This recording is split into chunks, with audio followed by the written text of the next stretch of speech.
What's going on, everybody? As I continue to do my brief virtual tour of the world, the next stop is Taiwan.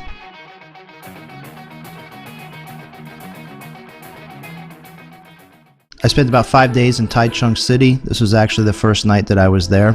I ended up going to a Texas Roadhouse. It was very entertaining watching all the Taiwanese people in their cowboy hats doing a country line dance for somebody's birthday.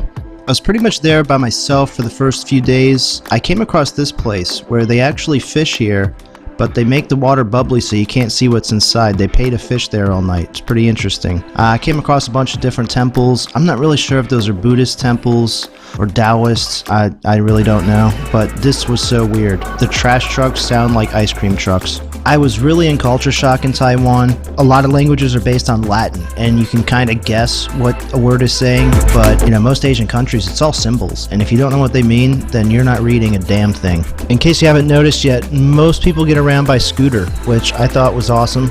Always been a fan of two wheels. Unlike in America, where riding a motorcycle is considered recreational, or maybe even a luxury, a lot of places on the planet, that's their only way of transportation. They do everything on two wheels, whether it's a bicycle, motorcycle, or a scooter. I did end up buying a nice mountain bike while I was there. I ended up selling it. It cost too much to ship it back to the States. But the mountain bike was pretty much my transportation 90% of the time that I was there. This was one of the few days that I actually got to go out with one of the guys I work with from Taiwan. And luckily his wife is an English teacher. It's true that a lot of people in Taiwan do speak English, but there's still a huge loss of translation even when they do. This was the hotel that I stayed in for a whole night before I ended up having to go to work. And this was a pretty cool little flower shop. A guy there had a girlfriend, so he had to get flowers for his girl, and I got a picture of that. I have no idea what this boat's doing here. It's been there for years. Nobody can really tell me why. That's actually water being sold at those pumps, not gasoline or anything else. I thought that was very strange. Lots of little urban makeshift gardens like this all over the place. Some of the tools are a little into some kinky stuff. The bathrooms always amuse me in another country. I want to know who was using that as a bidet. Another huge culture shock is crime. Theft in general is unheard of in Taichung City. Those bikes have been there for 5 years sitting outside of this 7-Eleven, and that's one of the big things to do is drink outside of 7-Eleven. This was definitely a Buddhist temple. You can see the Buddhist prayer wheels right there. They have these places all over the place. The little claw machine, and I won numerous stuffed animals. This is kind of like a casino / escort place. I don't know, I never went in there. I just thought it looked really cool from the street. This is probably one of the best meals I had, was a Korean barbecue place. Awesome. With all my coworkers, it was a really good time, good meal. And of course, karaoke. I always end up at a karaoke bar somewhere. Here's some more of that trash truck ice cream truck.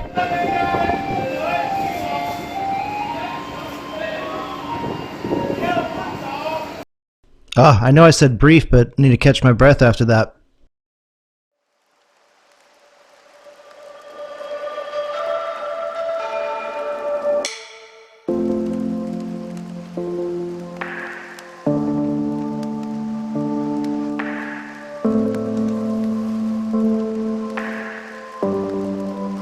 So this was my road trip from Taichung City to Taipei City. I don't know if you noticed, in some of these shots you'll notice that a lot of the buildings are built in pairs. I thought that was pretty interesting. I didn't really meet a whole lot of people or work with a whole lot of people in Taiwan, from Taiwan. Most of the people I worked with were from the Philippines.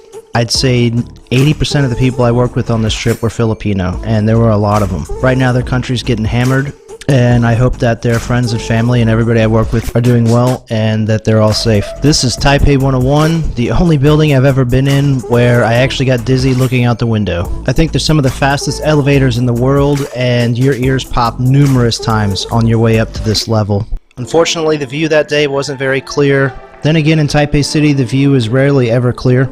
If you look at some of these buildings, like I was saying earlier, a lot of them are built in pairs. And there's a lot of water reservoirs on some of these rooftops. Being hit by hurricanes and earthquakes a lot, that's what that water pump was for earlier. A lot of people actually have self-sustained water systems in their homes. There are tons of really cool night markets in Taipei City. You can get a lot of really cool jade jewelry and stuff. This is actually the hotel I stayed at in Taipei City. And speaking of hurricanes, this is the Taipei 101 damper. It pretty much weighs 660 metric tons. I believe it's the largest tuned mass damper in the world. You can see how they assembled it in sections, kind of like a big sandwich. A very large, heavy sandwich. And that tuned damper actually reduces 40% of the building's movement by itself during high winds. This is a really awesome coral carving that they had on display on the observation deck level. This is the hotel that I stayed at, the Grand Hyatt from the street level. This hotel was so out of my league. They had a jewelry store in the lobby that was selling diamond encrusted bracelets for like $8,000. Yeah, I did not belong here. You know, I only got to stay in Taipei City for one night and barely an afternoon, and it was back home. I did have fun exploring what little I could. As the view from my room, like I said, I did not belong here. These people were important enough that they needed a phone in their bathroom.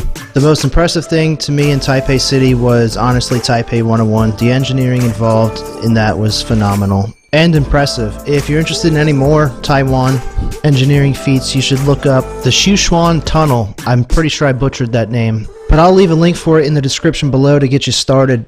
And if you ever question the determination and sheer willpower of the Taiwanese people, if that tunnel doesn't prove to you that they'll get through this just like we will, then nothing will.